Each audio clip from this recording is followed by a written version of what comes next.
All right. All right. This is Wednesday, September 7th at 7 p.m. This is the Committee of the Whole meeting for District 96. Kathy, can you call the roll? Okay, Mr. Barsadi? Present. Ms. Gunn? Here. Ms. Kleiber? Here. Mr. Marhol? Here. Mr. Muirhead? Here. Ms. Murphy? Here.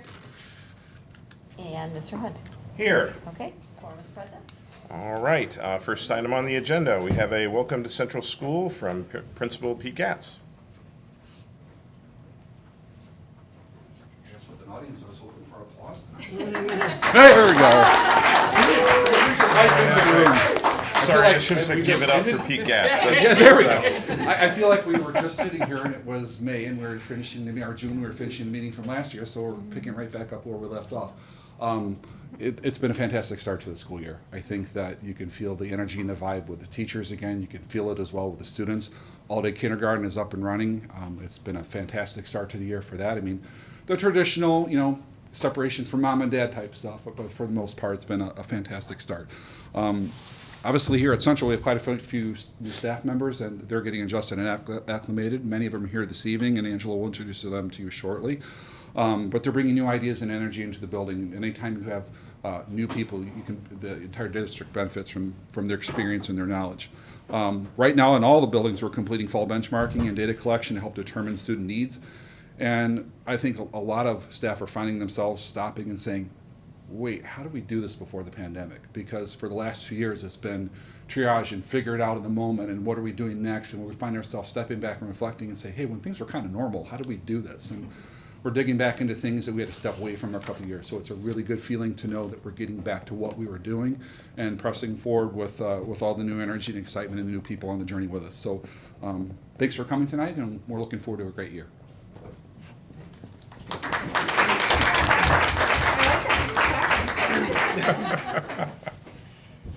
All right. The next item is public comment. Is there any public comment? There is not.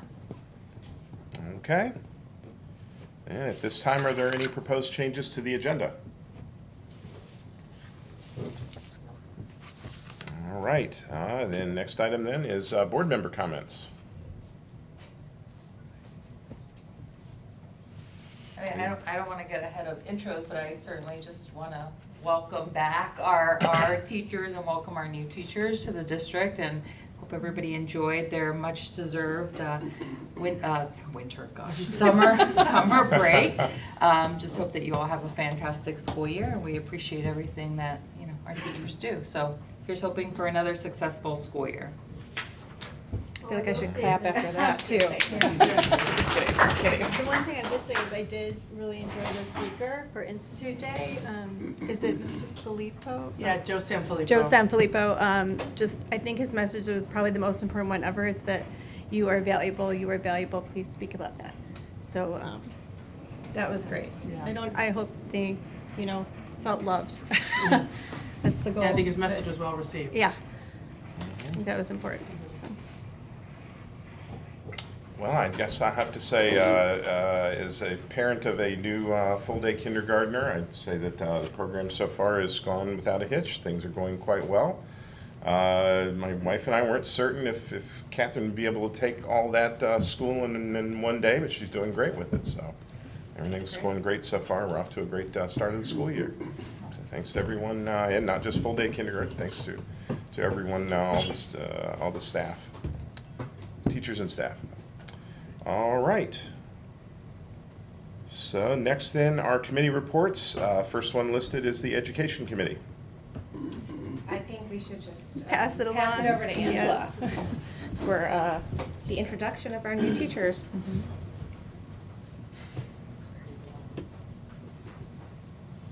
Good evening, everybody. It's great to see you tonight. I am so excited to introduce our new teachers to Riverside District 96. This is one of the, if not the largest groups of new teachers that we have had in Riverside. And the message from everybody, all the administrators and the veteran teachers, has just been that this is a great group of teachers. We're so excited to have them all here. They're energetic, they're full of great ideas, they're fun to be around, fun to talk to. We just had dinner, and together in the Central Library, and just the conversation's fun and enjoyable. So we are very lucky here in Riverside, given what the nation's going through with hiring teachers. I think that we got the cream of the crop, and we're pretty lucky here. So I'd like to introduce to you, we have some people that weren't able to make it for various reasons. So I'll tell you names. Some of them are here, some of them aren't. I'll go by schools, so if you guys want to stand up when I get to your school, then I will introduce those from each school. Our two new Ames staff members weren't able to make it tonight, but Alexa Redeker teaches 3rd grade at Ames, and Scott Miller teaches physical education at Ames. We have a person who's traveling between Ames and Blythe Park, and that's Melissa Basile. I forgot because. You forgot you changed it. I was You changed it in on her. Hollywood, but yes, now I'm in Ames, and Blythe, and I love it, so, yeah. Welcome, Melissa.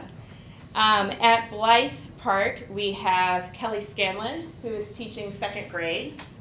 Yep, love it. I didn't tell them they had to say anything. Sharing between, or going between Blythe Park and Hollywood is our new PE teacher, John Kleinmeyer. I also love it. And then if everybody from Central wants to stand, and then you can give a wave and say love it or whatever you want to say. So from Central, Molly Bessler is teaching kindergarten. She's in the back there. And she's teaching kindergarten with Melissa Dieterman. And then Vanessa Evans is our new 3rd grade teacher at Central. Tim Early is our new 5th grade teacher. And Joe Renardo is our new music teacher at Central. And unfortunately, Olivia Laritzen teaches art at Central. She wasn't able to make it. And Artie Govani is our new psychologist at Central, and she unfortunately was not able to make it tonight either. So our new Central staff members, welcome. And then our staff members from Hauser Junior High. Lauren Baker teaches 6th grade ELA.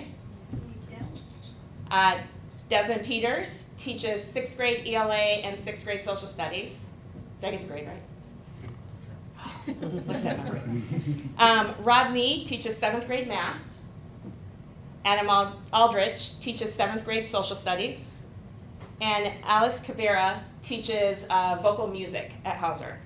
And then unfortunately, we weren't able to have Jenna Rosen join us, who also teaches ELA 7th and 8th grade ELA. So these are our 18 new staff members, a few of them missing, but we have 18 new staff members here in Riverside District 96, and welcome to all of you. We met in August for our new teacher induction. Yeah, yes, sit down. We met in August for our new teacher induction, and when we have new teacher induction for the 3 days, we met August 16th through the 18th, we really work hard. Sarah Hickey leads it as the teacher leader for mentoring. This year, Morella Harrington joined us as our 2nd instructional coach. And as we plan new teacher induction, we really try to provide learning and activities that are going to relate to what our teachers are going to do in the classroom. So we spent the first day with welcomes, introductions, talking about the district and the district they're going to be working in, as well as the surrounding community. Talked about climate, culture, relationship building, and also learning about who we were as learners, so exploring our creative types. The next day we talked about Schoology and Seesaw, because we want to make sure they're prepared for the learning management systems that we utilize. And then they had time in the afternoon on that second day for building specific items. So they worked with their building mentors, their principals, and they had time to be in their buildings and work on setting up rooms, work on curricular pieces, and so forth. And then the third day, they get bite-sized nuggets of things that they're going to encounter throughout the year. So they had an overview about MTSS, about special education, payroll, which is very important to any employee, and then things about HR that they need to know as well. And then a very brief snippet of the evaluation process. And then the afternoon of that third day was spent on curricular work. So they worked with either their mentors or members from their department or grade level working on language arts curriculum, math curriculum, if they're a special department or a specialized position, working on the pieces that are specialized to what their roles are. Now that we've started the school year, we host monthly mentor new teacher meetings. So our mentors are required as a mentor to meet with Sarah Hickey and I 3 times throughout the year. we front load it because we want to set them up for success in being mentors. So we actually will be meeting with our mentors in about 2 weeks, and then we'll meet with them again in October. And then our third meeting is actually meeting with our mentors and our new teachers together, where they're working on what the new teachers have designated they need individually. So Sarah reaches out to them about a month before that meeting and says, what is it you would like to know more about that we haven't covered yet? And then she does a lot of front load planning to make sure the mentors are able to successfully work with their we call them proteges or new teachers, during that meeting. The new teachers will meet monthly, and during those monthly meetings, our goals are, we have 5 goals for those monthly meetings. And that is SEL and relationship building within our community, the Danielson framework for teaching and understanding of the evaluation process, strategies and goals for observing colleagues. We ask that our new teachers observe their mentors teach, and then they have a feedback session. And we ask that the new teachers, mentors observe the new teachers, and we ask the new teachers to observe the mentors as well, and a feedback session after that. So we'll be spending time during one of our monthly meetings talking about what that would look like, types of questions you might ask, feedback you might look for, feedback you might give if you're a mentor, and so forth. Another goal of our monthly meetings is conferences and family communication, and then the final one, culture responsive teaching practices. And then beyond the monthly meetings, Sarah sets up individual sessions with the new teachers, works with them at least monthly, and that's more for a personalized feel. So through that, they'll collaborate with the building and content mentors regularly. They'll collaborate with the teacher leader for mentoring, Sarah Hickey, regularly to set professional learning goals. And then they'll also have an opportunity to partner with the district's instructional coaches to set student-centered goals to increase learning and achievement. One of the great things, it just happened to be that Sarah ended up being the teacher leader for mentoring, but the great thing about that is she's also one of the instructional coaches. Mm-hmm. So they get a front row seat to instructional coaching, and she's able to combine those 2 roles so that they can benefit from having that access to instructional coaches regularly. And then collaborating with like job teams and grade level teams during common plan time, allocated in the master schedule each week. So through those goals, through our monthly mentoring cycles, through our 3 times throughout the school year with our mentors, we work to help our new teachers feel a part of District 96, understand the culture of District 96, and we hope that we're there for them when they have questions or they have ideas, suggestions, or thoughts that they want to also work towards implementing in District 96. So, any questions about new teachers, mentoring, induction? All right, thank you. Thank you. Thank you. I got one question for you. Are you gonna ask? You want? I wanna clap. So you actually answered almost every question I had pop up in my head as you were continuing to speak. But I'm just curious, how did we pick mentors? Just like what was the process to go through to? Did we have like a candidate pool, or did it just work out that we had enough one-on-one, or like just curious what the process looked When like? we hire a new teacher, the principals will look at their staff. You have to be a tenured teacher to be a mentor. Okay.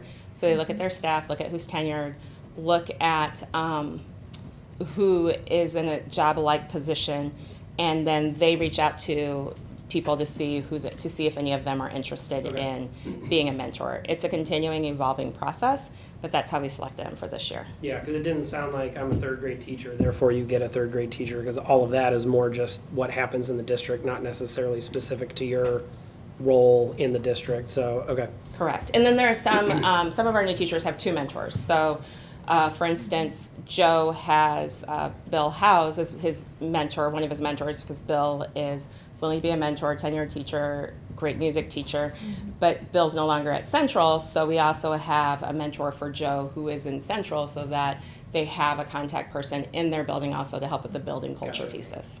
Okay. So for the middle school, do they have content area specific mentors if they're math or English, or is I it? believe, no. Most of them do. Who's yours, Des? Oh, okay, yeah. So grade level, but not content. Okay, gotcha. Yeah, so most of them do have content-specific mentors, but it turns out that we did do 1 grade level versus. I'm sure they're meeting as teams. I'm sure it's awesome and fun. Yeah, and actually it's not just 1, right? So Right. Alice teaches vocal music, and we only have 1 vocal music teacher, Alice. So her mentor. Who could be your mentor, right? Her mentor is outside of her department Exactly. as well. That's yeah. I totally understand. Thanks.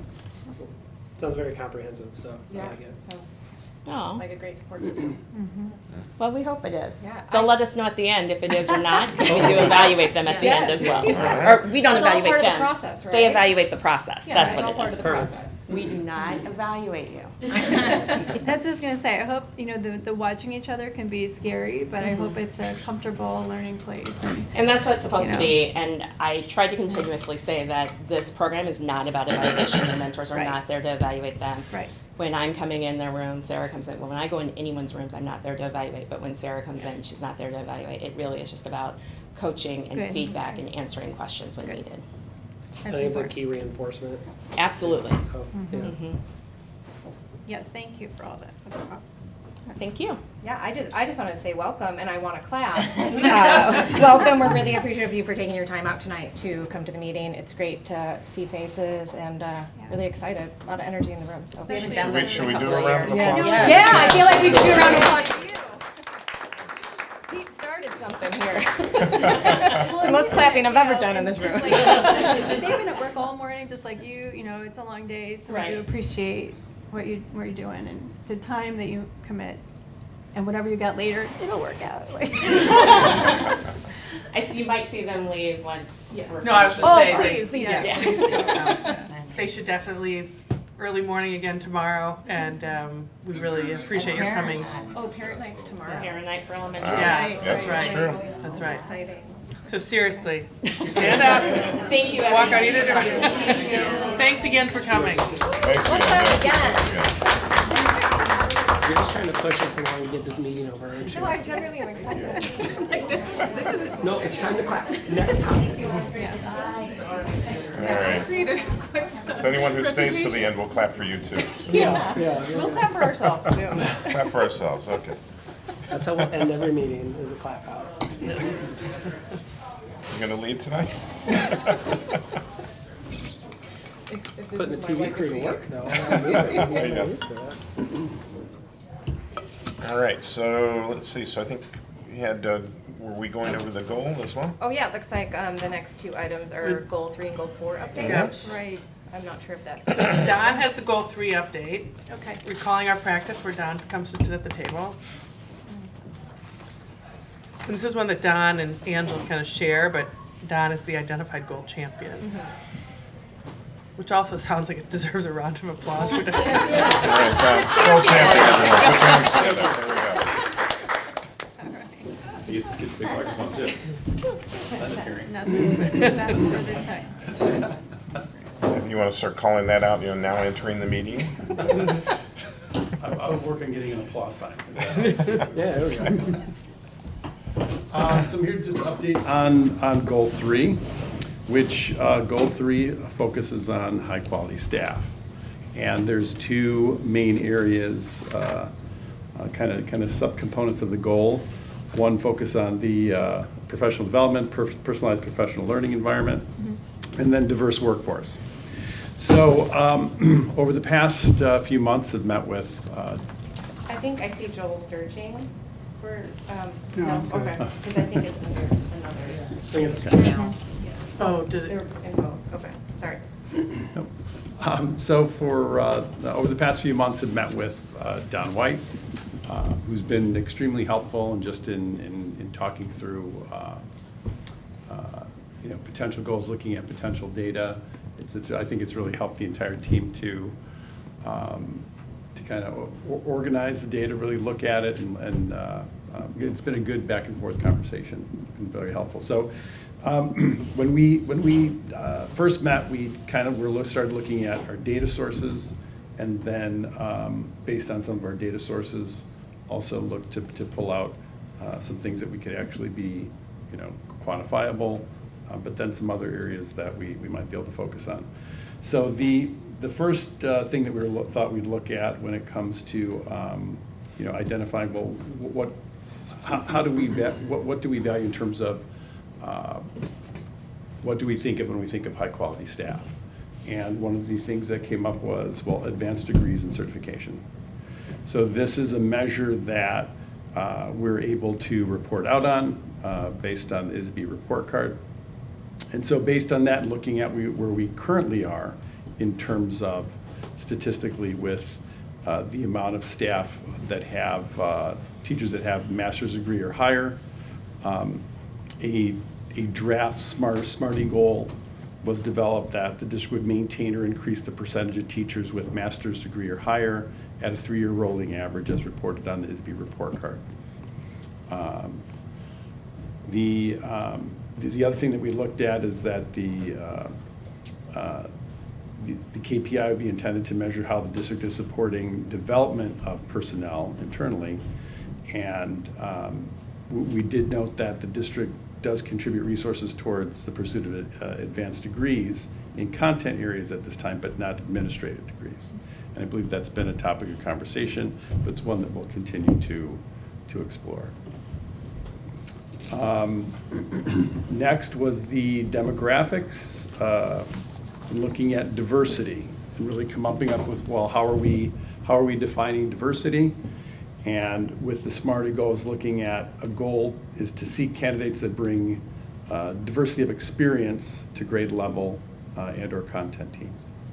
A lot of this may be more of like procedural play. What can we do from a procedural practice in order to attract more candidates from diverse backgrounds?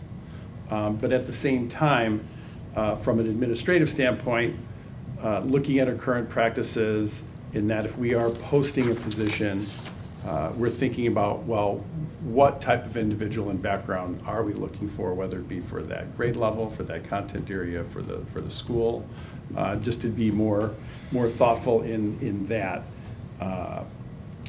process. Any questions thus far? And I'll just share, the attachment, right, is all 5 of the goals. Yeah, was this different? I swear it was different when I was looking at it. Yeah, I thought that, because you have a page just about goal 3, but I'll make sure you all get that, so, and we'll put it in board book. Okay. Oh, this one. That's not, I agree. This was, we did put it to be attached. Oh, so you have the memo. Right, just, but Oh, then I can work up the memo. Okay. Okay. Okay. No, that's fine. The memo is in there, it's just under, it's two agenda items later. No, what Don's been Okay. working on, Joel, the one you have is like filling in the blanks. Filling in the But blank. Yeah. Yeah, I'm kind of working off both. So, do we want to focus on this one? Is this what you're looking at? Just so we're on the same page. Is this the one or Might be the the? only one with a copy of it. Well, I mean, this one has, I think it has more graphics in So it. Joel showed, like, so Joel has the one, it has the areas, like, advanced just kind of degrees. parts. It's Oh, blank. okay. It's blank. And then there's Yeah. a blank. Right. But we have your memo. Right. Okay. Well, then we'll work off the memo. too. Yeah, and I'll All right, put the new I attachment. think that's why I was like, wait, Yeah. where? there it is. Okay, so yeah, we'll go back to with demographics, diversity of candidates. So the goals are focused on seeking candidates that bring diversity of experience, the grade levels of content areas, and then altering those current hiring practices. In terms of retention, would be to create a goal focused on the formalization of an exit interview process. Martha has started doing some of these, and I think there's been some good outcomes from the information obtained. It would be to focus on the candidates that have left on their own. So it'd be those who voluntarily chose to leave the district would be invited to participate in an exit interview with a district office administrator. But we would really want to start to formalize that process, be consistent on the types of questions we're asking, and then finalize, kind of come up with some, well, are there particular reasons why people are leaving the district if they're doing so voluntarily? Performance reviews were another source of data, but also a means by which to measure, well, do we have high quality staff in terms of how our teachers, certified staff members overall doing on performance reviews. So the goal would be focused on maintaining or improving the 3-year average % of teachers who receive an excellent or proficient summative evaluation rating. And we do have EvaluWise as the data source. Now with all of these, as we're looking at all these, we're also going to look at, well, what are some ways to incorporate non-certified staff? because a lot of our data sources, or even a lot of the questions that have been a part of surveys, it's really geared towards certified. We do want to make sure that we really look at bringing in ways to incorporate our non-certified staff into the areas that we can. The next area, possible key performance indicator, would be satisfaction with professional development and collaboration. So with every PD session, there is an evaluation, and it is a state required formatted evaluation that has a set number of questions that we use, and every staff member who participates in that, for the most part, completes that, and we collect that data electronically. We did, I did take that information and really looked at the entire aggregate from last school year and started to look at, okay, what were our overall numbers to establish some, just some baseline data to work off of. We didn't necessarily, we may not focus on every single question that's on that survey or that evaluation. We did start to look at a couple of the questions that had focused mainly on social and emotional learning. But we also do have some Swiss data that incorporates some PD questions that we'll look to incorporate as well. We also realize that we're not limited, when we do use those evaluations, we're not limited to those questions. We can always ask additional questions beyond what the state requires to help us pull additional data.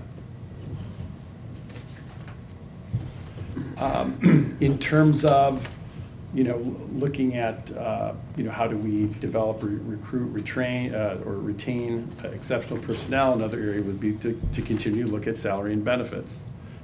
And to create a goal focused on meeting or exceeding the average combined salary and benefits for our geographical peers, or as we use as the West Suburban Consortium of Academic Excellence, or the Whiskey Districts. And that would be really along that really is more of looking at it around contract negotiations time, and that's the time that we typically do it anyway, to make sure that we are keeping up with. So is that roughly where we're at these days?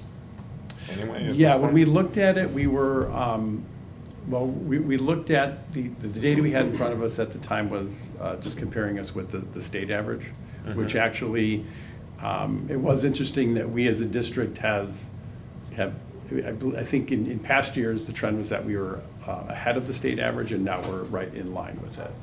But we'll look at the whiskey districts to compare where we are with those. But as of now, though, are we roughly on par with the whiskey districts, or? We have not seen that data. Yeah.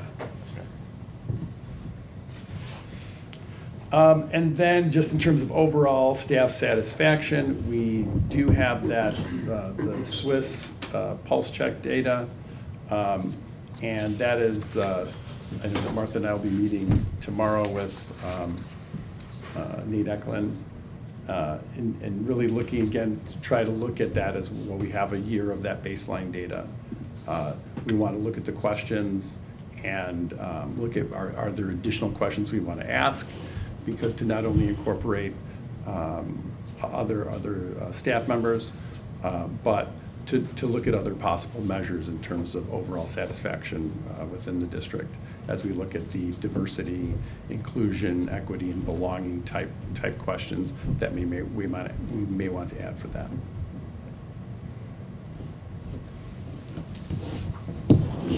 I'm sorry, so we were talking about the memo, so we missed, I didn't get the question in. So going back to the demographics section where you're talking about altering current hiring practices, I mean, what are we saying behind that, or what is that meaning? Well, just really more that if we're, the thought was if we are more intentional in terms of identifying what we're looking for in candidates, in advance of the interview process, just what are we seeking from different backgrounds and so forth. If we're looking for a specific type of candidate that would again, but whether it's benefit of content area, grade level, just the school climate, and so forth.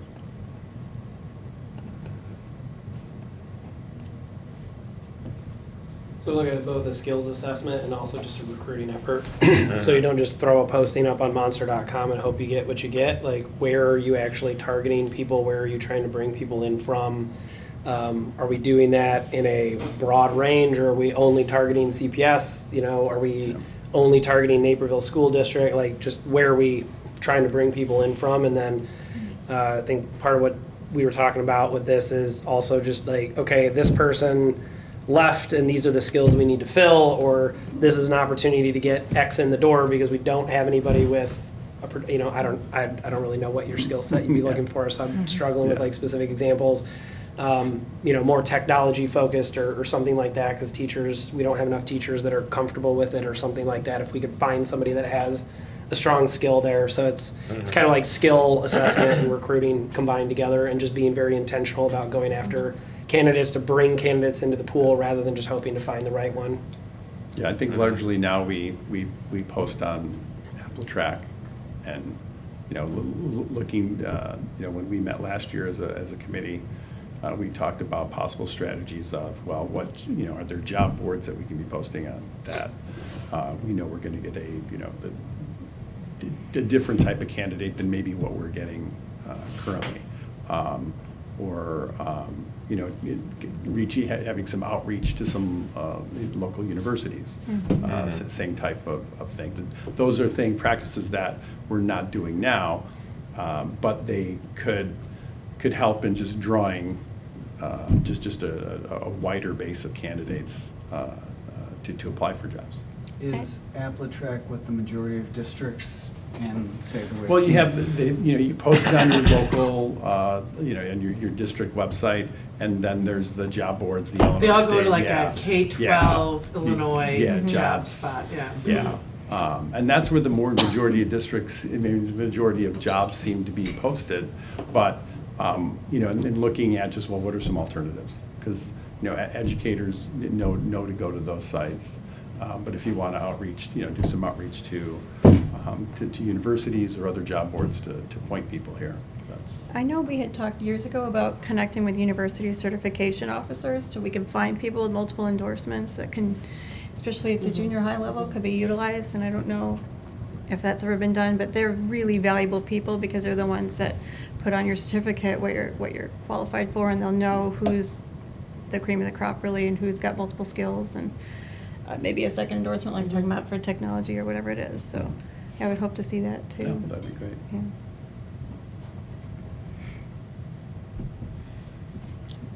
Anything else? Just since it's not in here, I'll throw some numbers at you that you can pretend like you understand and remember later. With the satisfaction with the professional development stuff, there were 2 questions in here that Donna shared in this like draft version of it that were actually pretty positive in my opinion. So of all of the professional development, so like Donna was saying, every time they do a professional development, there's a survey at the end of it. So this is just an aggregation of every single one. Totals up to 1353, and 70% of both this professional development will impact my social emotional growth or student social emotional growth, and this development will impact my professional growth or student growth in regards to content, knowledge, or skills. Content, knowledge, skills, or both. Sorry. Both of those were 70% agree or strongly agree, which I think is a really good starting point. We had less than 10% on both sides that were disagree. So that's kind of where like just, it's a small bucket to move forward, but just trying to increase that 70 to, you know, some number. I don't know, we should figure it out, 80, 85. We'll have to figure out what the right number is there, but I thought that was a pretty good baseline to start from, actually. So just knowing that that was a big point of discussion during our negotiations last round on just the value of professional development, and them feeling like the content was specific enough to them that they felt value out of that time being spent. I thought in year 1 it was a pretty good start. Mm-hmm. So we're doing something right, moving in that right direction. So just how do we continue moving, and like what's that number that we're wanting to target? And then in the, I think just kind of going back to the advanced degrees and certifications, one of the things we talked about around administrative degrees isn't necessarily just a certificate to be a principal or something, but it's just around that leadership. And what does that bring to the staff, and how does that work with building leadership, and then how do you use those people to do some of these things. And one of the thoughts I threw out there around like the retention piece is we were talking about stay interviews, like interviewing people like, what do you like here, why are you staying here, which might feel like a weird thing to say, but it's, you've been here for a while, what is it that you like, what is it you don't like, just finding different ways to get feedback from folks so that we can continue to incrementally improve the district over time. It doesn't have to be this one big splash, it's just that constant engagement of people. And then if we've got folks that are interested in administrative positions, it's not only good to have it as a potential backup plan if somebody were to leave, then you're kind of grooming your own leadership, assuming those people are a good fit for it. But then also just like, how do you use that to maintain that retention, to maintain that culture, and just really kind of weave it into the fabric of everything we do within the culture of the district. So just a couple of notes I'll throw out from my perspective from talking this through with Dawn before today's meeting. But I think it's a pretty good draft, still some stuff to iron out, but I think it's a pretty good starting point. Yeah. So once you see it, then you It's different than ours. Yeah. And we meet next week as a leadership team with Don White. There'll be some good conversations over everyone's goal area.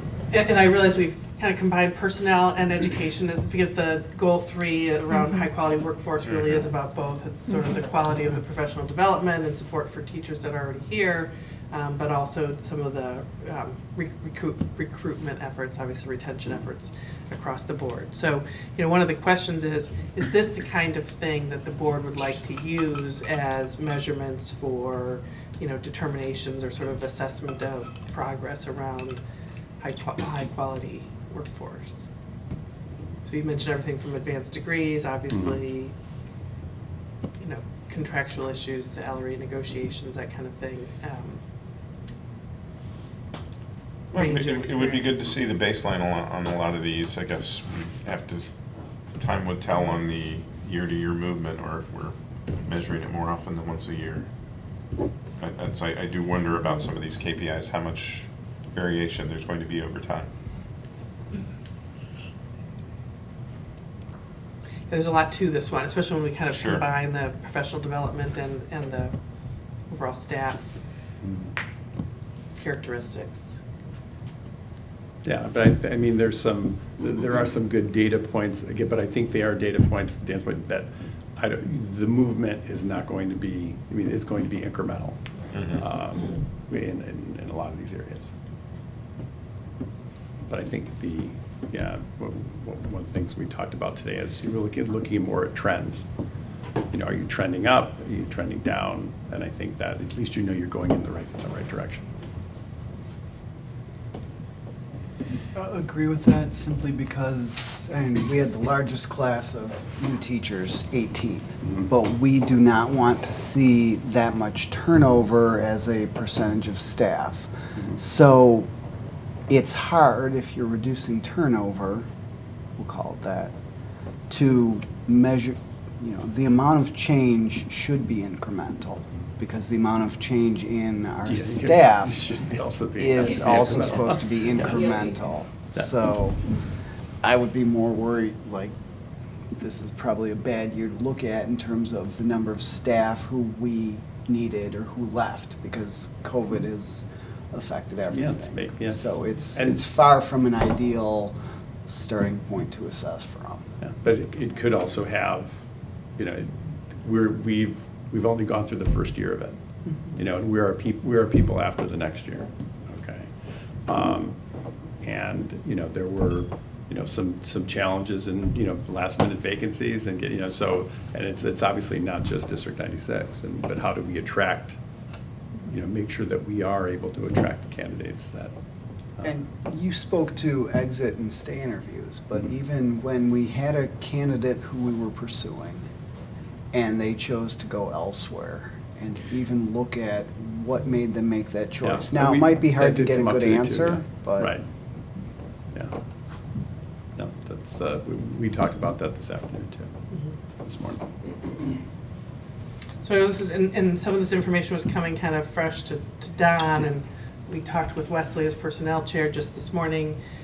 So I think bringing it back and giving you all more time to digest this. I mean, we're not making any decisions No, this necessarily, is- but these are ways to look at how to measure in this area. Anything else? Thank you. Thank you. Thank you.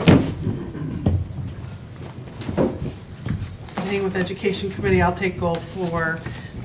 As you know, I'm a goal champion for that one. And this is our family and community partnerships goal. So this is to share with all of you, one idea is we have talked about having a new survey for families. So the Family Community Partnerships Action Team took a look at Panorama as an organization that opens up their survey materials as free open source. They recommend, and I actually provided the whole range of questions for all of you just to take a look at. The action team was particularly interested in looking at school fit and then barriers to engagement for families. We feel like those are areas where it seems perhaps most actionable of things we might want to change or do differently or learn from that. As I looked at the potential draft of the survey, it's actually pretty short with just those 2 areas. I think there's other areas around just general family engagement or even commentary about school climate or school safety that might be worth asking or worthwhile to ask parents. The goal would be that we would launch a survey at the same time as parent-teacher conferences in the fall. That's late fall, so these survey questions are worded in such a way that you really need some experience in your current school year, I think, to answer them meaningfully. So again, in an effort to really measure this issue or this important issue topic of family and community partnerships would be to have a survey, I think, administered in the fall 1 time a year. I don't think it needs to be. It's designed, it potentially could be delivered more. We also, as you all know, we use 5 essentials. I would say that as a school district, it's not a survey that we get a super high response rate. It's not, and perhaps because of that, or maybe because we don't sort of push for the results in a more meaningful way. I think we want to continue to explore what does 5 essentials mean to us and what doesn't it mean to us. We're required to give 5 essentials, so that does mean that there's 2 surveys that would go out to families. Potentially this one, a little shorter, perhaps more personalized and customized in the fall, and then 5 essentials would come out, and I think it's February now. I know they've adjusted the time frame on that a few times. So that would be one way to look at key performance indicators for trying to kind of measure, quantify, and assess family and community partnerships. The others start to feel a little more challenging to me, and would love additional board input, and just thinking about. One is having partnerships with the community, and we had talked about that a little bit as a board. Does that mean sort of quality or quantity, or we work, as you all know, very hard to have strong relationships which we do with local law enforcement, public safety, with the village managers who are village entities. There are other organizations though within the community. So again, just is it kind of an inventory of our connections? Is it trying to assess more quantity or frequency of those? And I think the same goes with just the overall 2-way communications. And we had talked about this a little bit even back in August about, I think when there's been a key topic, facilities has been a big one for us. We were kind of recalling the conversations we had in the Hollywood community. We were getting ready to consider construction in that area. We had a really well-attended event because it was a important topic at the time, and we were able to engage the community in helping us think through, share information, problem solve around that. But we've sort of said is sometimes if a topic isn't a hot topic, people aren't necessarily as apt to show up for events. Some districts may do, like an annual State of the District. I think you all just got in your mailboxes our annual report, our community report. So communication feels really, really important, I know, to me and to our entire leadership team, and I know to all of you. As a board, I know you've wanted to know, like, what does the community think? So, thoughts on that? As you know, I aim to make about a monthly communication. During our COVID times, it was more frequent than that. Our principals communicate very regularly, teachers communicate very regularly, family, parent night is tomorrow night for the elementaries, it was at Hauser last week. Those kinds of events are so important, right? I mean, I think those events are, perhaps more important than a community forum that we might have on a particular topic. So I think we engage our community fairly well. So when it comes to this issue of how do we measure it, how do we get better at it, I know it's something that you all have given some thought to as well. So I'm just curious, other thoughts, or as you look at this, potential overview draft? Well, I guess I have two thoughts on this. I guess the first thought is, I mean, you're right. It's difficult. This is something difficult to measure, but I think if we can maybe start documenting, maybe measuring how much we send out, I think would be just sort of, as I know we do send a lot of communication out. I know the principals send a lot of communication out. The teachers send a lot of communication out. And if we can maybe start measuring some key things that we think would be important. I guess the other question, which might drive the first question, is, do we feel that there's a deficiency somewhere?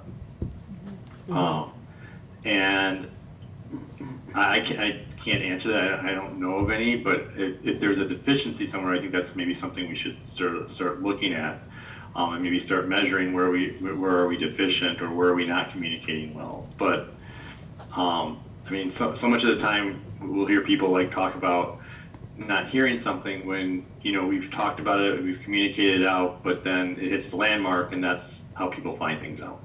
So I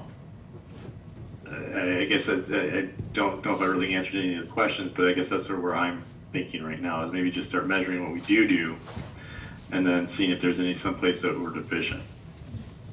Yeah, do we have, I'm sure, teacher emails obviously come from the teacher's email address, but emails that come from the district, are they coming from a mail, They're actually Mail coming. server or something. They're to my email. So if somebody replies to that, they are actually replying directly to me. Are they sent out through a a service where you can track open rates, or?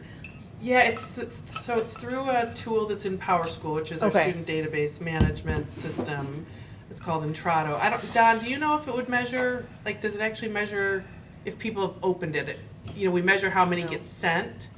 I don't know if it measures how many are opened. Yeah, no, I was just thinking if we did.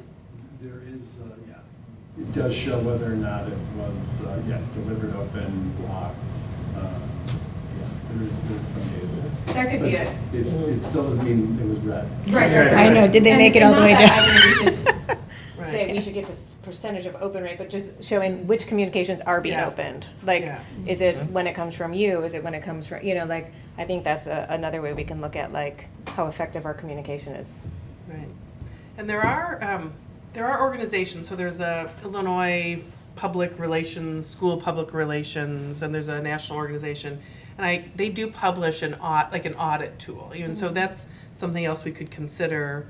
My sense is, I know the year I started, there was the request to start the annual report, and that was something that the board, I think, had requested at the time. So I think there was a sense that maybe there was deficiency in communication to the community at large. We know that communicating to the entire community beyond our parent group is challenging. The annual report is I think a good effort at that. We don't get feedback. I don't have people calling and saying they really love reading it, but I think it's good that we send it. But yeah, so I think there's different ways to quantify. I know someone, I feel like somewhere reading a study, it was the first information that parents will open is from their child's teacher, as it should be. Yeah. And probably second is the principal, and then probably third would be the district office. It'd be interesting to see. Yeah.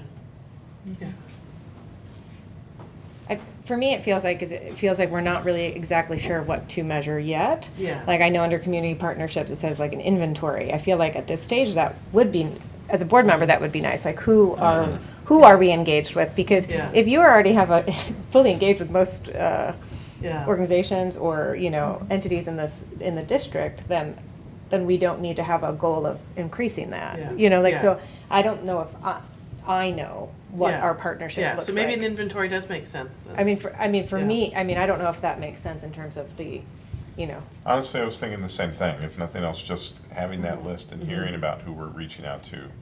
And what comes up, and it might even be that's maybe not a partnership we need to actively spend our time on simply because, maybe it's not useful or, I don't really know if I could say we should increase our role when I don't know what our role is.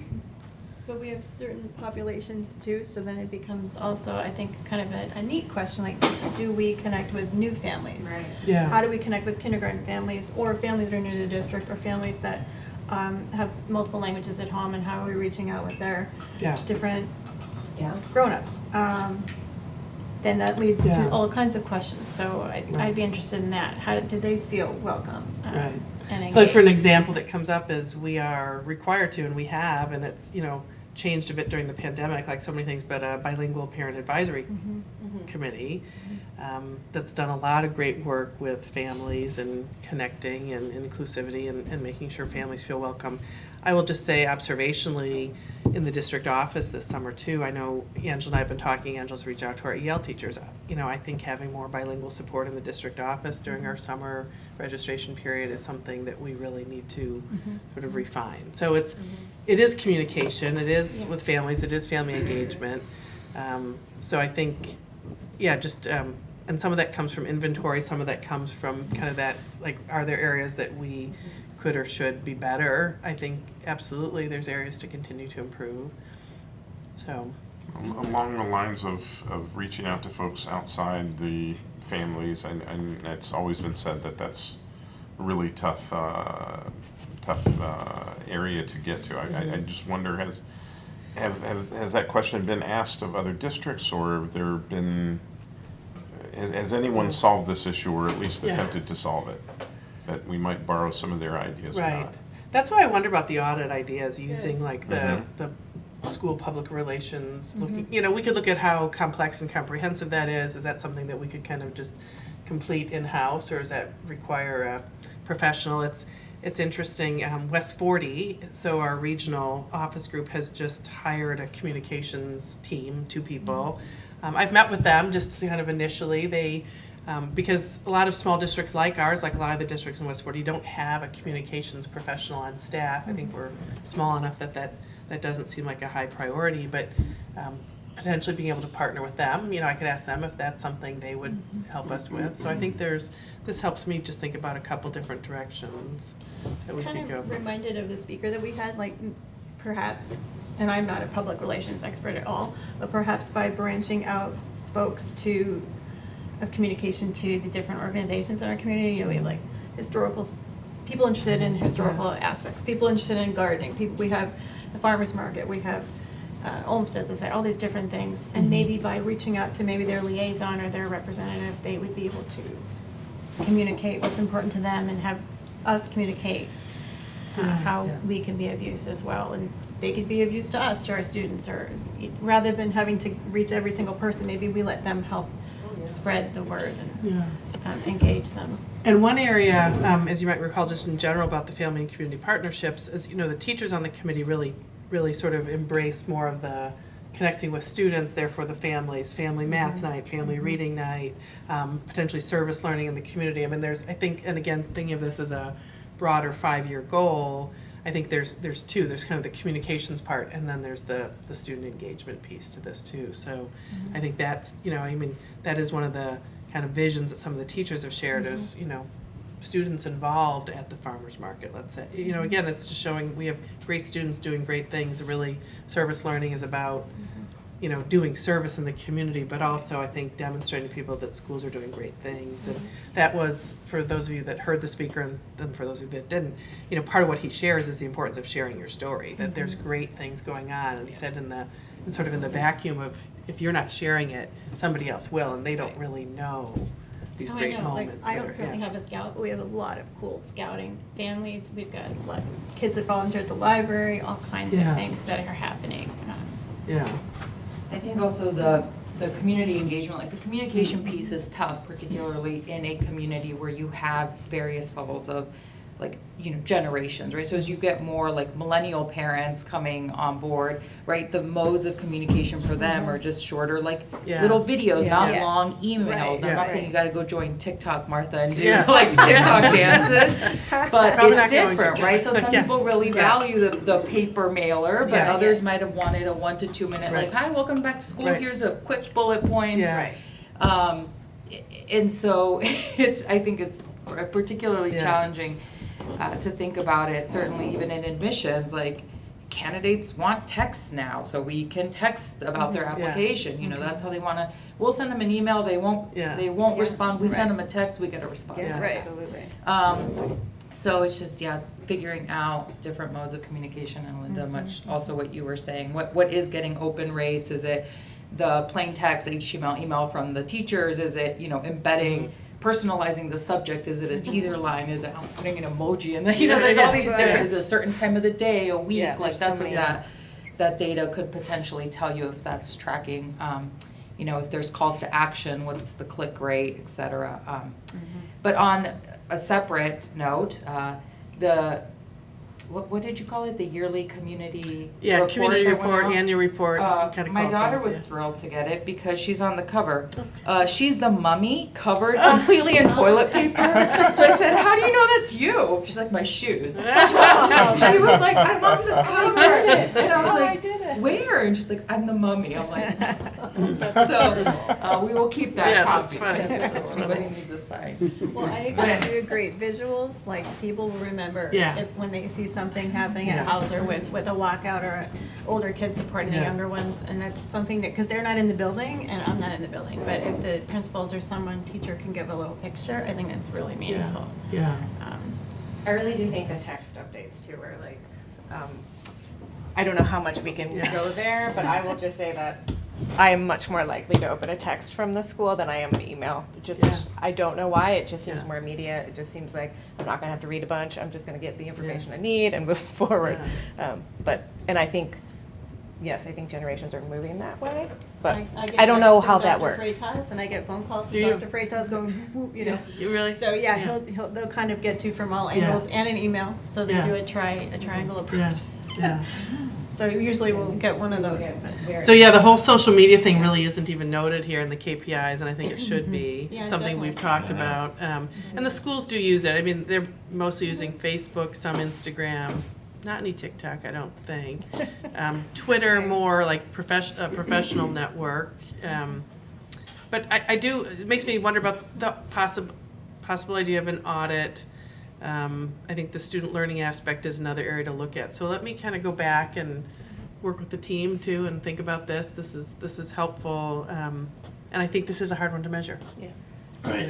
I mean, one thing I would like to just sort of throw out too, is that there is such a thing as communication overload, regardless if it comes in via text or email or whatever mode we decide to communicate. But sometimes sending too much out, people just start to ignore. Yeah, for sure.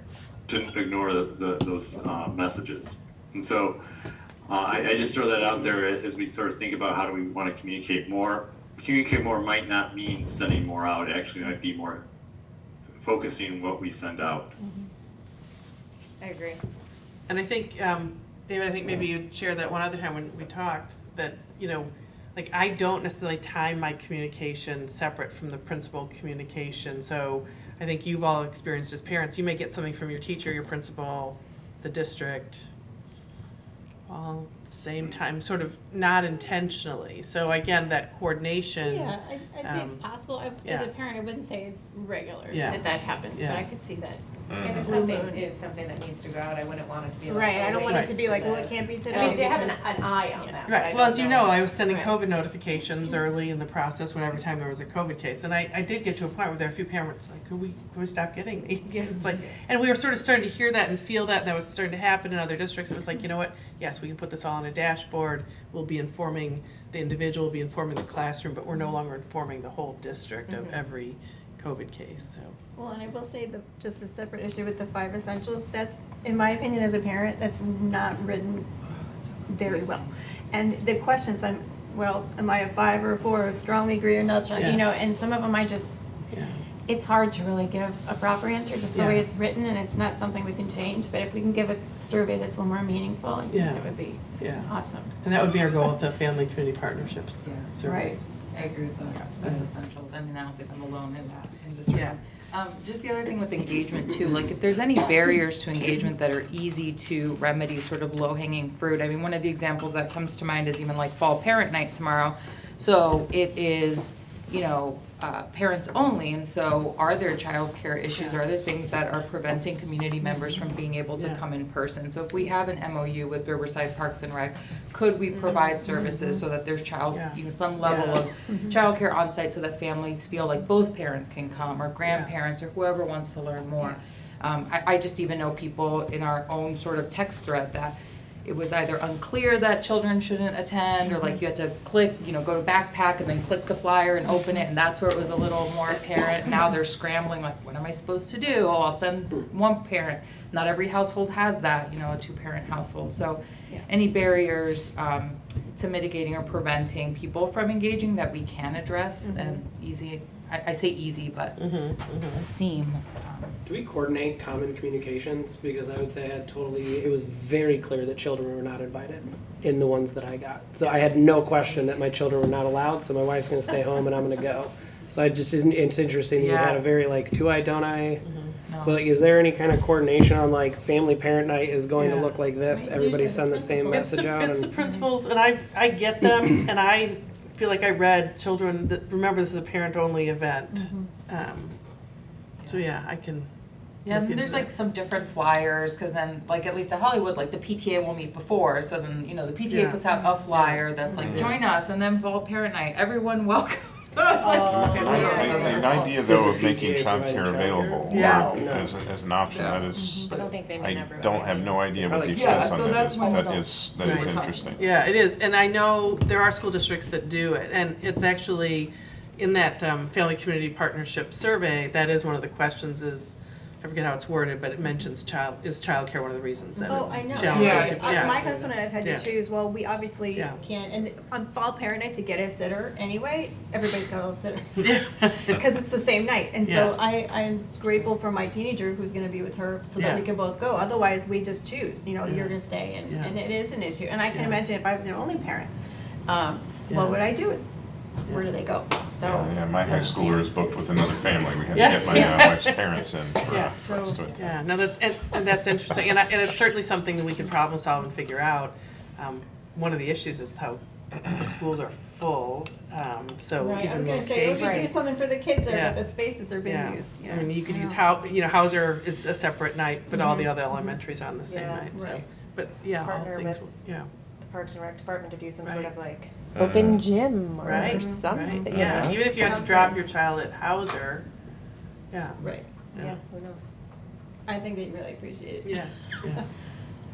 And you get more participation Yeah. if they can come. And we get, I think of it as, I think we're almost at 100% participation, but it's not, all Not parents everybody or, wants to be it's, there. might be one parent comes or. Or it might be Yeah. they're still paying Yeah. a certain amount for Yeah. a sitter and it's Yeah. an issue and it can be Yeah. a financial issue for parents to Yeah. constantly have to pay for sitters. Yeah. So. I mean, I think all things that are, I think that's the value of this action team too, is to take a critical look at a lot of these topics. So thank you. I do like the idea of having a survey at a parent-teacher conference. Yeah. It's as you're leaving, have a computer there. Every classroom has a computer. Please. This matters. But I was just looking through this. I was glad that you said pick a couple things out of here, because as I was reading these questions, I was like, well, I'm not going to sit there for 20 minutes after I just talk to a teacher when I got another one to maybe go to, or it's the end of the workday or something. I'm not going to answer every single one of these questions, but if you pared it down to school fit, which is 6, 7, and I don't remember what the other one you said, but barriers to engagement. Barriers. And I was thinking it should be longer, Wesley's. Well, You were thinking what should be longer? I was thinking it could be longer. Potentially there's more to learn if we get a captive audience. April May had this set up years ago at Hauser. I actually did that at Hauser, and it was a beautiful thing because we were just in there anyway, and it wasn't that long. And I will say, for it to be super long though, I'm not going to sit there all day. I thought it was 5 essentials. There's one year that the was timing of 5 5 essentials fell around But parent-teacher having it in conference the time. building Yeah. was Can't just you just Yeah. also have Yeah. a QR code so people can just Yeah. do it on their We did phone? ours, Yeah. I think it was Yeah. spring open. just even a reminder to when you're in there to say, oh, it's survey Yeah. time. Yeah. Even if you're not doing Yeah. a physical survey, there's some Yeah. have signs up saying, Yeah. did you do your survey? That Yeah. way they're engaged, Yeah. to participate. I don't know. And even I hadn't thought about it. It's actually our consultant said it. And have paper copies. Some people still want to take a paper survey. So. Yeah, I think if we can figure out how to keep something to 5 to 7 minutes, I think you're gonna get some really high engagement. I think anything past that, you're gonna start really seeing a drop off. And you see that now with surveys. Can we please have 5 minutes of your time? You know, Yeah. Stephanie, I know, likes taking surveys. But, That's why they pay you if yeah, it's a long right. one, right? Yeah, right. Yeah, exactly. Yeah. Yeah, because honestly, I hate taking. I will honestly exit surveys if I feel like it's taking too long and they're not telling me where I am in the process. Yes, So I love I don't know how many that. I like times I'm having on the that. last Well, page yeah, and I don't know it, and I yeah, just yeah, leave. okay.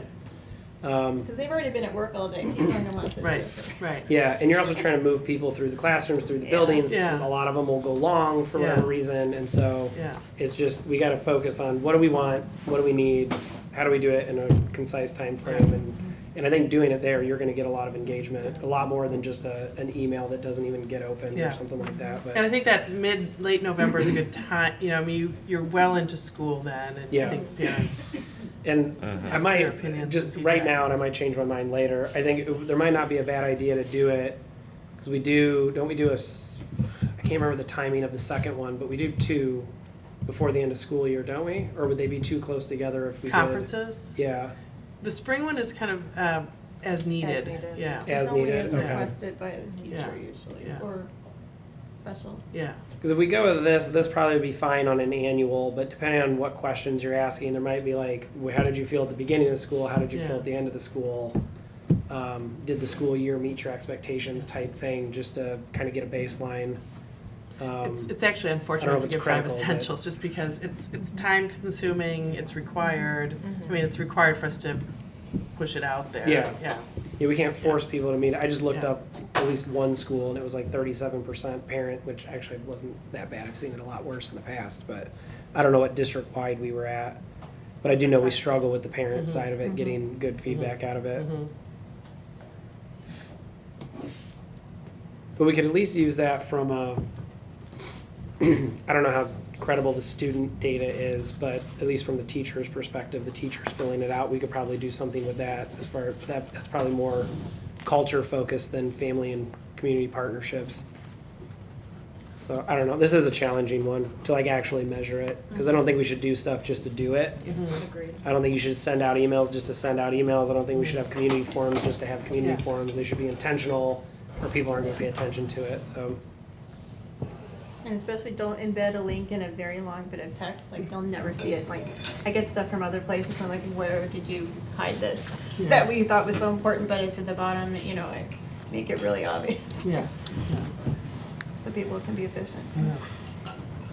This is good feedback. I agree. This one feels challenging from the formalizing the measurement piece, but a lot of great feedback. And I think the idea of a survey makes sense. I hear what you're saying, Wesley, sort of a 5 to 7 minute as a range. And then it could also be what we learned from that. And maybe the others are more of like a narrative, you know, of the different community areas that we connect with. And that might be even something we could use to problem solve together. Like, oh, we've noticed that it's, you know, perhaps there should be more engagement with this group or that group. And again, to the why, you know, so And, thank you. I mean, kind of to your point on you pay people for long surveys, I mean, we could even do, you know, 5 people from each school will be a random drawing for a $25 Amazon gift card or something like that. It might, but I think to your point, like small and concise, there is, I mean, every friggin' thing you do comes with a survey anymore. Yeah. And so I think people get sick of it. But depending on it, like I'll try to fill them out because I know that's the feedback that I assume it's being used. I know when we ask for my company or when I ask for that feedback, I use it. I only do it if I want it and I'm going to do something with it. But if you can keep it short and sweet, I think people will probably do it 5 or 6 questions or something like that over, you know, once a month.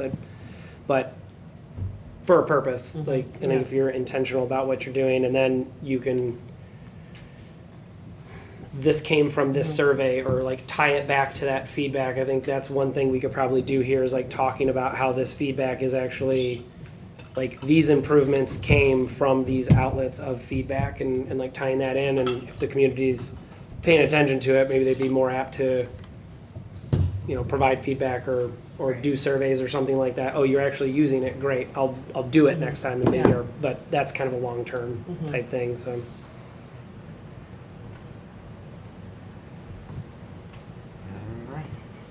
You got enough? And we just started clapping at board meetings, so if we want to put the TikTok thing off to the side, we can tackle that later. Just started this. Just started. Just started.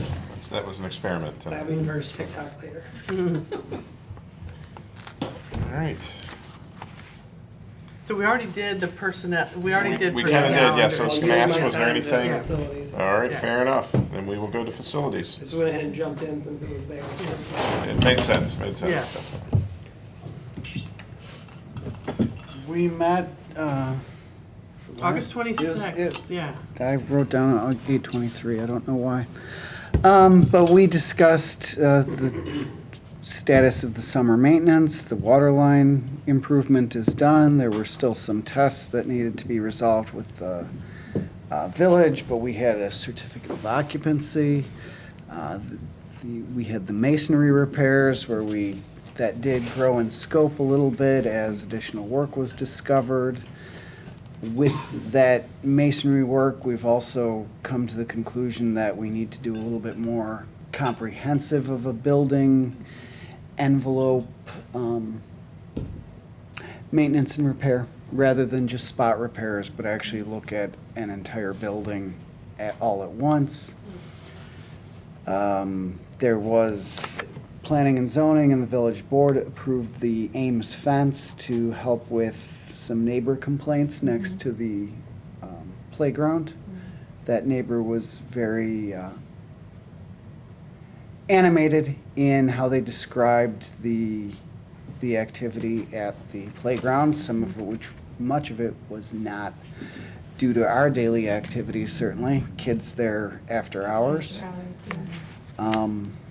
Dave and I talked about, right now, Jim's budget listed both capital and maintenance items together. And so we will be separating those out so we have a better feel for what are the regularly expected maintenance costs versus capital improvements that are episodic and more deliberate and goal-oriented towards a specific improvement. The Central Hauser campus, as we've previously discussed, we've pushed from work in 2023 to 2024, and that is both to make sure that we've got enough time to get permits and approvals, and also a more deliberate approach, making sure that we do not unduly constrain anything in the future. For example, if any improvements to gyms need to be made, or even what happens with the building Bill's maintenance facility. The garage is back there. So is that truly the best place for it? There's no specific thought with that, but making sure that we don't constrain ourselves. And then also, we talked about this before with that plan, is the PE teachers have noted that in separating play and parking, we're also being pretty deliberate in how we define those spaces. And so they don't want to be caught where we've defined a smaller space. And so we've inadvertently actually made their activities more constrained. And then at Blythe, we expect to bid in October and November, which should that's reasonable from a contractor perspective. So, It's pretty early, right? it's reasonable. You think it's reasonable? This is a tough market right now. Okay. Labor costs are up, material costs are up. You know what your gas prices are like. It's hard to predict things. And we may be separating the parking lot work from the building work simply because the parking lots will require some additional work with the village and the water reclamation district. And then Hauser Auditorium is still on track, but I didn't write a lot of notes here, but it's basically, there's no easy, simple fixes there. It was listed as concerns, I guess that had me concerned. There's a lot of things in the background to the room that need to happen. And the minute you start opening things up, your potential for surprises. Electrical and. Electrical and how old is X or Y, and I'm sure the lighting system. what is did there. you expose and discover that also needs to be fixed? We saw that when we did the work in this room here. And they We saw just- that with the elevator, didn't they, in Hauser, when they kind of looked in there and realized there was some electrical surprises and. They always do. Yeah, well, it's an old building. so.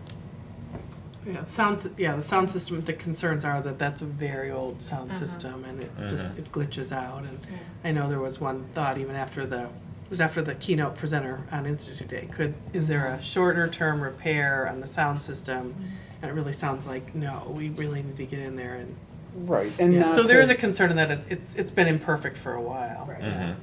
And not to put good money after bad, potentially, that we want something that will be improved for a long term, and not just a simple fix that addresses the need of the moment. Well, I think Well, they I were get- having trouble finding parts, weren't they, for the That existing? was an issue as well. Right. Yeah. What did the fence solution end up being? It is just a taller and opaque fence.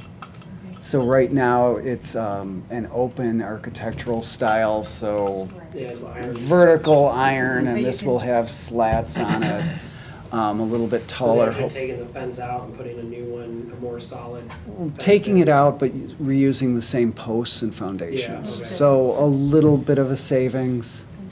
The neighbor was very adamant that a lot of balls went over the fence, and kids go to retrieve them, and That makes sense. they're in her yard. No, so. it's not gonna Right, help you with live next to the playground. after-school It's hard. activities, noise or anything like that, so I didn't know. if there And that was other- one thing that we've dealt with before, is Yeah. where something happens out on this playground or in the back corner, and we don't have control over that. It's kids doing what kids do, which is usually something that they don't want adults to see, so they find a good place where there's no eyes. Yeah. Right. Do we think 2024 for the central Hauser stuff is something we can commit to? I feel like we kind of keep punting that, and I would love to see us be more committed to a target deadline on that. I think we want a solid plan for exactly what this improvement looks like first. Right. And this is addressing if we separate play and parking and you define a hard line between the two. Yeah. We want to be certain that we're giving the PE teachers the play space that they need. Oh, I agree. But do you think we're moving fast enough to actually hit a 2024 deadline? Because I think people are going to be real disappointed that we're not getting it done this coming summer. And I would hate to punt that to 2025 because, and I don't mean this in a negative way, but like because we drug our feet. Like, do we need to push faster or harder to get things, designs and things like that I in order to think- hit 2024? Because it's massive, so It's- don't get me wrong, but. I would be very interested in seeing what the bids come back in from Blythe Park, given what's been said about prices and where we're at. Well, it's hard to say another year from now where that's gonna be. I've I never mean, I don't seen- think prices are never gonna seen go them back come down. Not but, likely to go down, no. They're not likely to go down, but they're more likely to be more stable. Stable, yeah. And that's We could see a little bit something of decrease, but I don't. that's. Maybe like supply chain stable, but some of You- the pricing stable. Supply chain is priced Well, into and the things, labor. and if a contractor believes that there's too much risk, that risk is priced into their bid. So stability is actually very important to a contractor, because when they bid and they win it, they're locked in. Right. And they don't want to find themselves behind in some fashion. Yeah. So energy prices are huge. I think in the spirit of what you were saying is, it's a very large project, it needs to get done. It feels like it's the one project that we keep saying, push, push, push. And so I guess what you're saying is like, are we Yeah, I'm just thinking we worried talk- about continuing this push? I don't Because- think Yeah. I think this is giving it enough time to develop it properly, Okay. really. I just feel like we talked about the multi-school project constantly, and it like dominated our meetings for months. And I think I missed the turf meeting where everybody got to feel turf. I want those samples so I can touch the turf.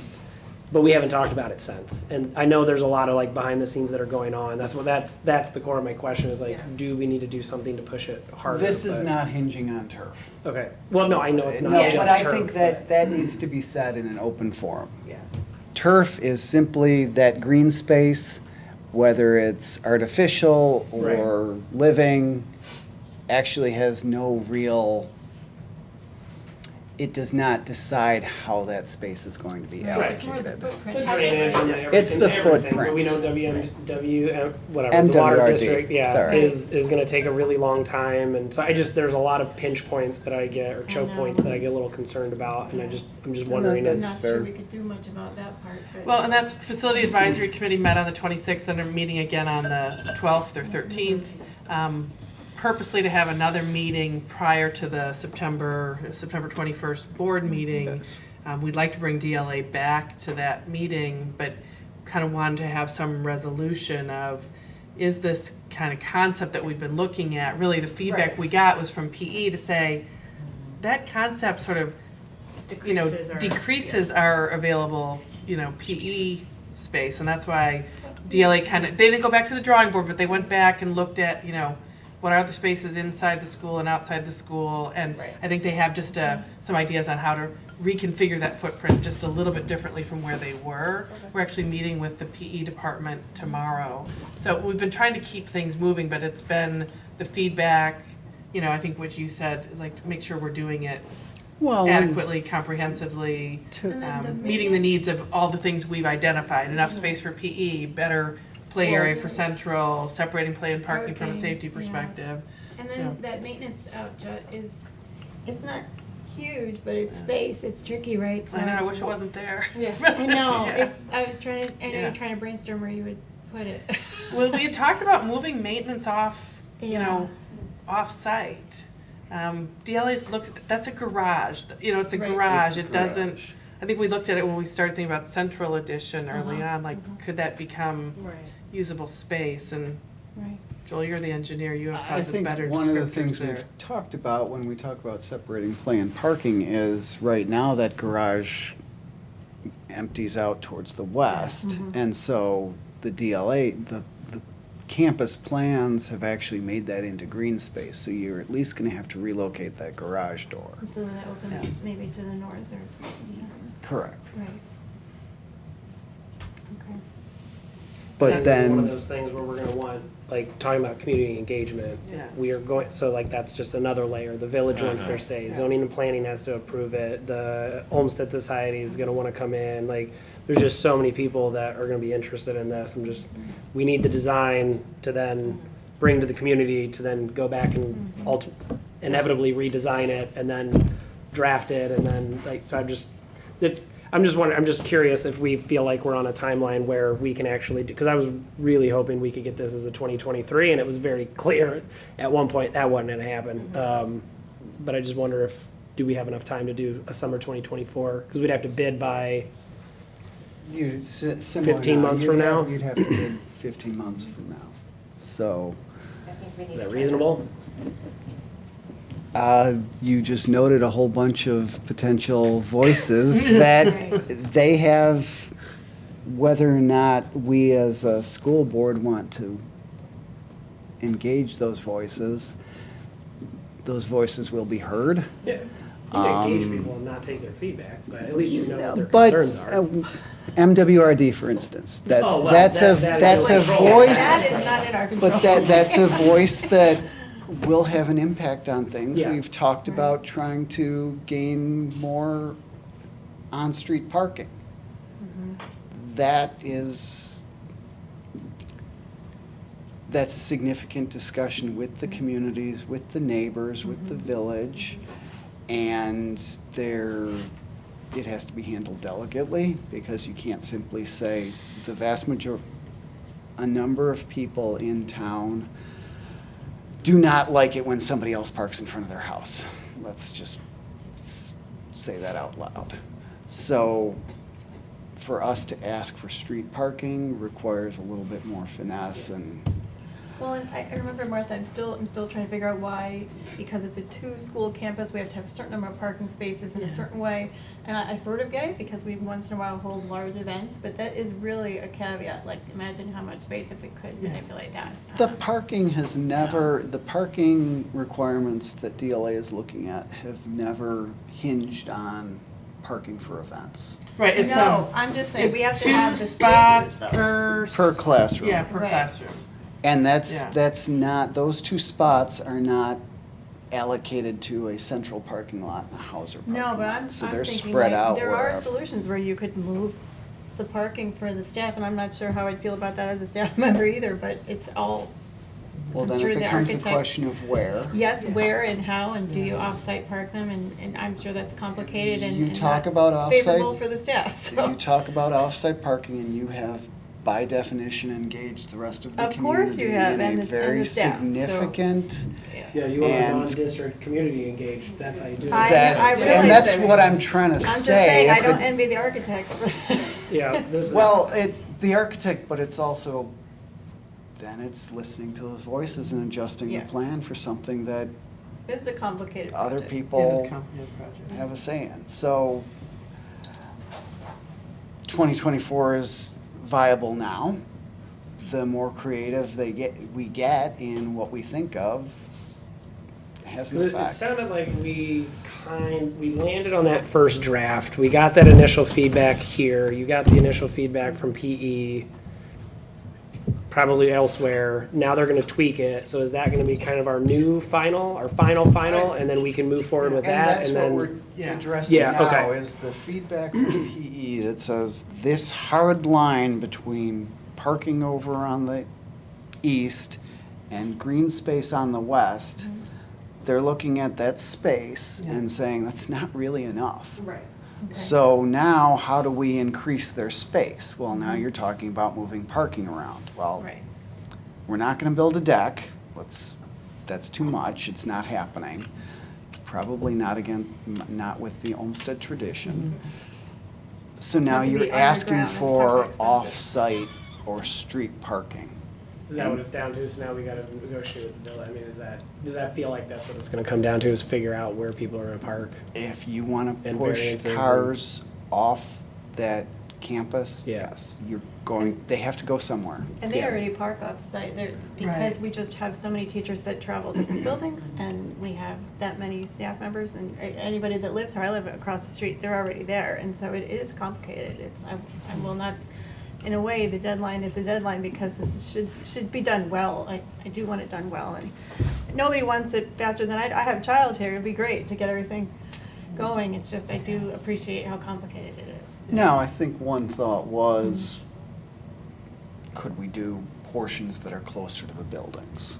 The playgrounds, for instance. Yeah, yeah, I think Is the- that an option? I do think what DLA is considering, and we'll talk about it with PE again tomorrow, is what I would call a tweak and not a do-over. You know, it's But it's still a gonna be way pretty that if there were to be major- future construction, even let's say modification of the gymnasiums or something, that we don't inadvertently build in spaces that maybe down the road we would want or need. And that's what I was referring Yeah. to with constraining, because we know that the gymnasiums right now are not necessarily to current standards. So if the reality of current standards is everything's bigger, nothing's ever smaller, ever. Drives me nuts, but so we don't want to put a playground where suddenly you need to move a wall. Okay. Or if we want to expand the science lab, not to put science in there, but, it's right there on the edge of the building, Yeah. would we want to do anything there? And if you put something that's permanent, Yeah. how do those departments grow depending on population need, Right. It's hard, it's such a Yeah. landlocked situation Yeah. here. So we're almost to a final design to then bring forward the rest of the dominoes that need to fall. Yeah.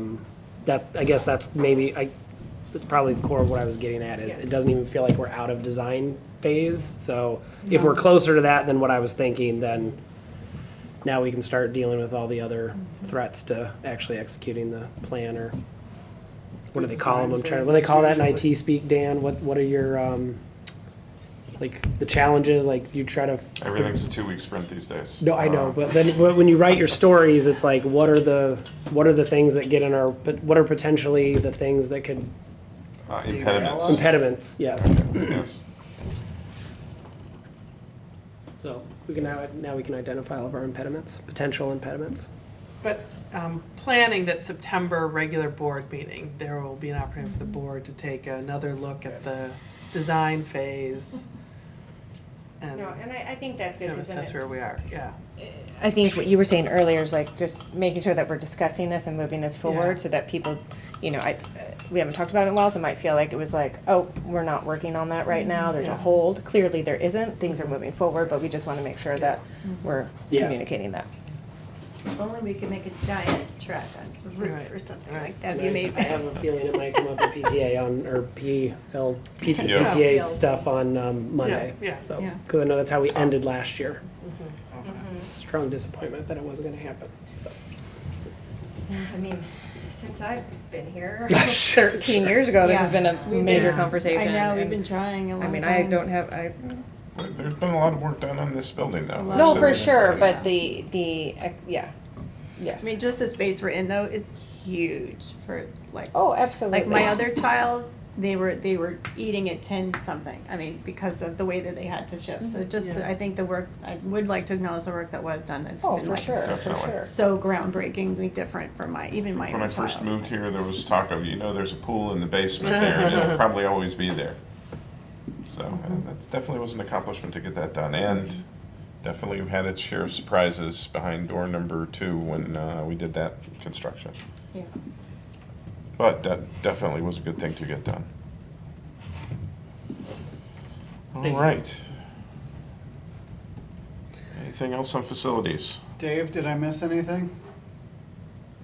You didn't talk about the 10-story parking deck, but we can talk about that later. I'm sure that'll go I thought it was over there. underground. Is it- 10 stories underground. Stories Yeah, underground. exactly. No, Underground you got is everything. cool. That was very thorough, Joel.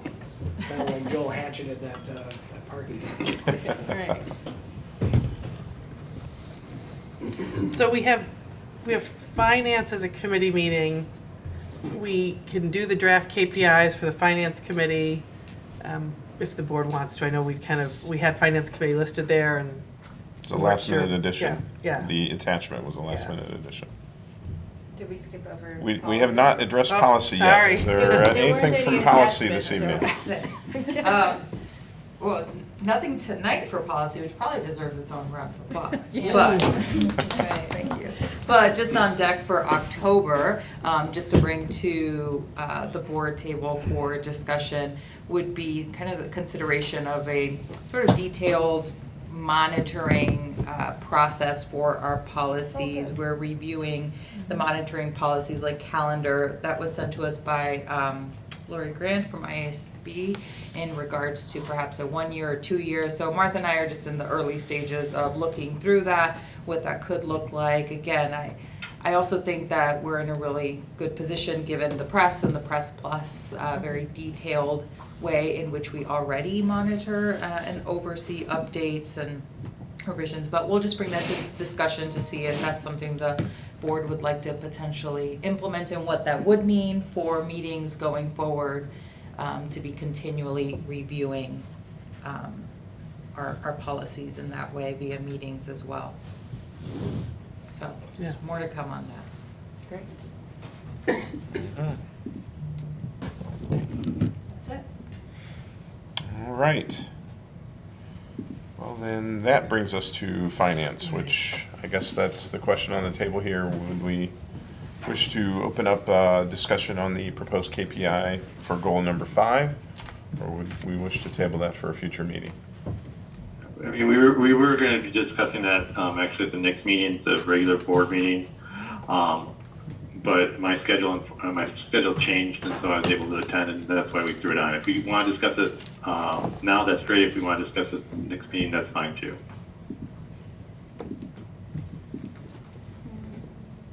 I don't care. I'm good if we want to go. If it's here and ready, I mean, might as well. Okay.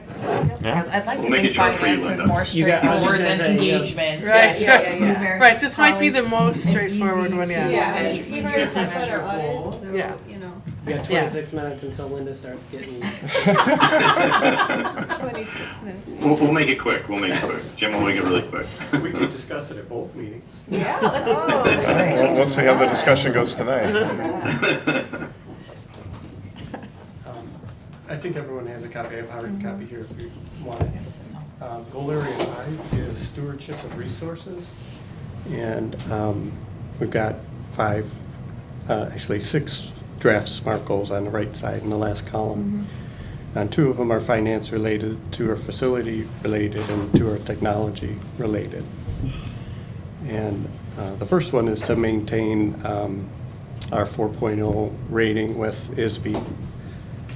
And the second one is to kind of control expenses, keep them within CPI, with allowing for exceptions like this year when we added full-day kindergarten, that kind of would be separate. The third one has to do with how well we're doing with longer-term planning and projects on the facility side. Same idea that we stay on time, we're within budget or a range of budget. And that's something that evolves really each year. And the fourth one there that's under, the second one under facilities is that we measure how we're doing day to day, how we're responding to daily work order tickets. And then similar for the last ones under technology, we'll have a long-term planning and budgeting and measure how well we're doing with that. And then the last one is, again, measuring how we're doing day to day and responding to tech tickets that come in.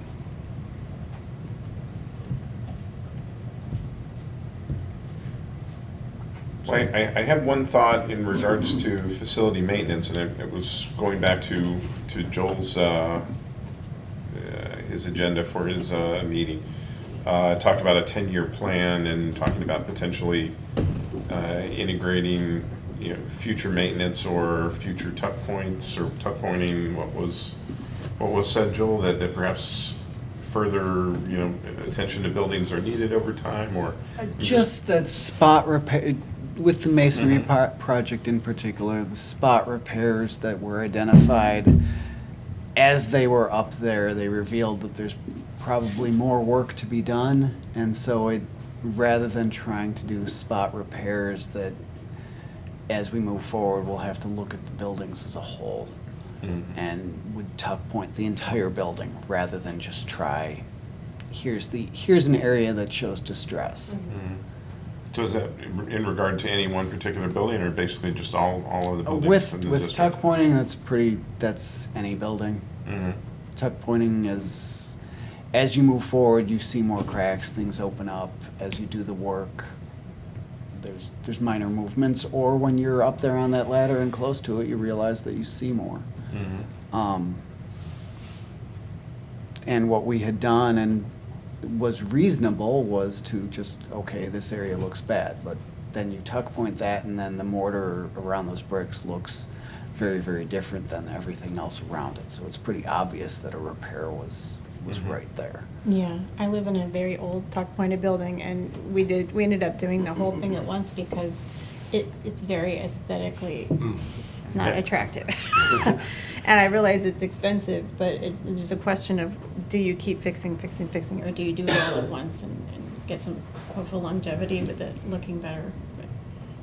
Well, I'm under the impression that the lists of maintenance have been expanding and getting more concrete, and not to pull that term in, but they're getting more firmed up, and it's more comprehensive than it's been in the recent past. But it also sounds like there's some potential additions that need to be made over time. And I think you were saying it depends year to year, but there's always something else. Right, so we'll use that 1.1 million that we've set aside in the projections, and now we'll earmark it a little better for these kinds of things. And I feel like that was one of the goals, right, is to be more sort of intentional, focused, Deliberate. organized about the approach. So we don't have any chimney, surprises. Yeah. Right, yeah. And there Instead of can waiting always till- be a surprise, but, Yeah. hopefully, and I think some of it comes from having a regular partner with DLA now that kind of has gotten to know our facilities over time, and I think just the budgetary piece too, that was some time in coming to say, let's keep that 1 million plus amount in the budget, and Right. Mhm. sure accounting for the roofs, the boilers, the tuck pointing, so, yeah. So is Fresh Desk, is that the system that we use for maintenance and technology requests? I had to read that a couple times because I'm like, how does maintenance and technology Yeah, relate? so But- that's your first decision, I guess, when you log in. Okay, and you just plug in, here's what's wrong, and then it goes to maintenance or it goes to technology, okay. And so our response time on that, like, do we have a problem with response time, or do we just wanna like solidify it, make sure we maintain No, it? We made an attainable goal there. Okay. No, that's fine, and I measure a lot of stuff with my team too, that it's the same thing every year, but I don't wanna drop it, cause then, It doesn't always mean goes it'll away. be solved in that 8 hours, but a response Yeah. acknowledged. acknowledged and Maybe identified and Within the day, triaged, right? yeah. This might seem like a silly question and perhaps one that everybody already understands, but these goals, unlike many of the others, have a lot of potential exceptions written into them. So like unless the board approves, additional expenditures, change orders. So like then if we do that, then what happens? Like we don't measure, we measure around it. Like what would the goal look like if we fall into that exception where we do that? Well, a good example is that added full-day kindergarten, so we can change the operation from one year to another. So I would say we should be within CPI on the things that remain the Okay. same, and then, almost a footnote of. Okay, so I see it as like, measuring things or like around that, you like extract that part, okay. Yeah, yeah. Thank you for clarifying. And I can elaborate a little bit on that, because this is something I'm measured on as well, just sort of doing what I do. But when a change order comes in, if it does affect, we could take this out because it's sort of already implied, at least for me, that if you have a budget and you get a change order come in and it increases, say, the budget by like 25%, then the whole metric is changed as well because of this change order that was approved. So it's not, I wouldn't say it's, it's sort of what happens. So that's it. There would be an exception, and we don't have to call it out if you don't think so. But that's just sort of how it's. At least that's how I've been measured on my projects. I personally think it's illustrative. I think it's worth keeping. Yeah, I agree. No, it should be kept. That's exactly how I would expect it to be measured, as everything equal, this is what happened, and then here's the 3 or 4 footnotes of like, Right. this was $1 million sprinkler system that we Right. didn't really budget for, but we had to do it, or whatever it might be. Or a storm, we had a lot of issues, and Yeah. I like the way you have it, actually. I think it's good. Yeah, no, I agree. I just wanted to understand how it would work, so thank you for explaining that to me. Yeah, I guess I also had a question, or I wonder about what the first item about, maintaining a 4 rating, what all that entails, because that seems like it's a very small line of text, and I'm hoping that there's a lot more behind it. Although, pardon me if I have some skepticism about Illinois budgeting. And what all, is a 4.0 truly impressive? Or what all is behind it? I guess there's some things we talk about, 40% reserves that we have policies for. I think our policy might be greater than that. There's probably 10 calculations behind it. Yeah, and I guess that just from what I see there, that just seems a small amount of text. I wonder if that could be expanded upon a little further about what all that means, other than just a 4.0 rating. What do you need to do to get to a 4.0 rating? So the State Board of Ed does, and it's a It'd be another page, sheet, but but we could attach that, because I went in, I know when we were talking about, I think with David, I went in and reread it, so. okay, yeah, I'll circulate that Yeah. too. Like audit results and things like I asked that. that question, and there is a lot that goes behind that, Dan. Essentially, and sorry, Jim, I didn't mean to cut you off, but essentially the 4 is the highest you can get, and we already have a 4, so we can't get like a 5. But there is a lot that goes on behind that. So I assume there was. So what you're saying, Dan, is 4 set by the state actually a high bar? Is that kind of what your question is? That is basically my question. Did the state actually set a high bar, or should that bar be? Or is it an adequate bar? Or is it an Somebody's- adequate bar, yeah. In some of those subsets, we do have a higher bar. Like, you could get the highest portion for fund balance at 25%. And we're at 40%, so, as our minimum. Yeah. So I think that it doesn't mean we shoot for a lower target. Right. And- But from your, maybe to say Dan's question a different way, because you got me thinking about that, Dan, is, in your opinion, are the metrics that go into it really like an exceptional standard? Like, just from a Well, financial I think they're perspective, good is it a high ratios to bar? look at. I don't think for us that all of them are a stretch. I don't know the numbers offhand, but maybe half the districts don't get a 4.0, Yeah. maybe more, Okay. so. So it's a decent bar that it's enough to challenge districts to try to get a 4, right, but it's we- not like. We certainly don't want less, so Yeah. that's. Okay. I do wonder if it's worth breaking out some of those subsections you were describing, Sure.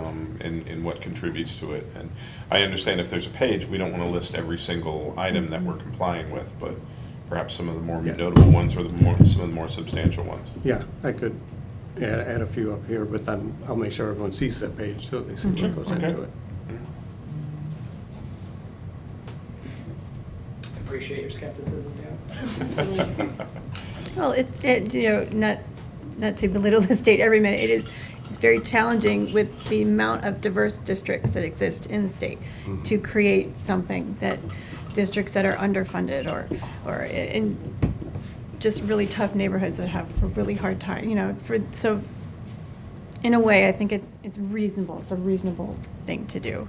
Whether it's, are we really stretching ourselves? That's up to you and I suppose the other metrics. But to their credit, it's very difficult Yeah, with what happens in the I state. like that so. it's from an outside.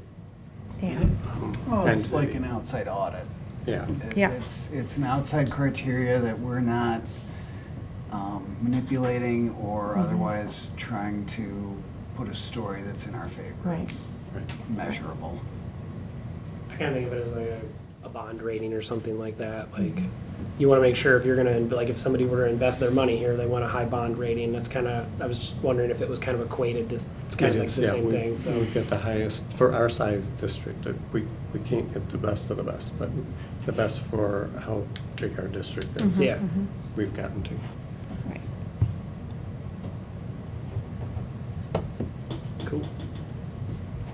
Well, he wasn't lying. He made it past. Sorry, it's my mission to give you a hard Thank time. you. for my That's turn. great. Thank you. All right, anything else? Thanks, Jim. Thank you. All right, David, anything else on finance? Nothing else on finance. All right. Well, at this time, is there any additional public comment? All right, well, we've got 13 minutes left until 9. But otherwise. Let's what finish was when that? we finish. Wesley was joking. I get it, but I'm like, let's just go. Let's see, so future meeting dates, September 21st, the regular business meeting, 7 p.m. at the Hauser Learning Resource Center. Board will enter into closed session at 6:15 p.m. if necessary, and return to open session at 7 p.m. October 5th, 2022, Committee of the Whole meeting, 7 p.m. at the Hollywood Multipurpose Room. October 19th, 2022, regular business meeting, 7 p.m. in the Hauser Learning Resource Center. Board will enter into closed session at 6:15 p.m. if necessary, and return to open session at 7 p.m. And if there is nothing else, this meeting is adjourned.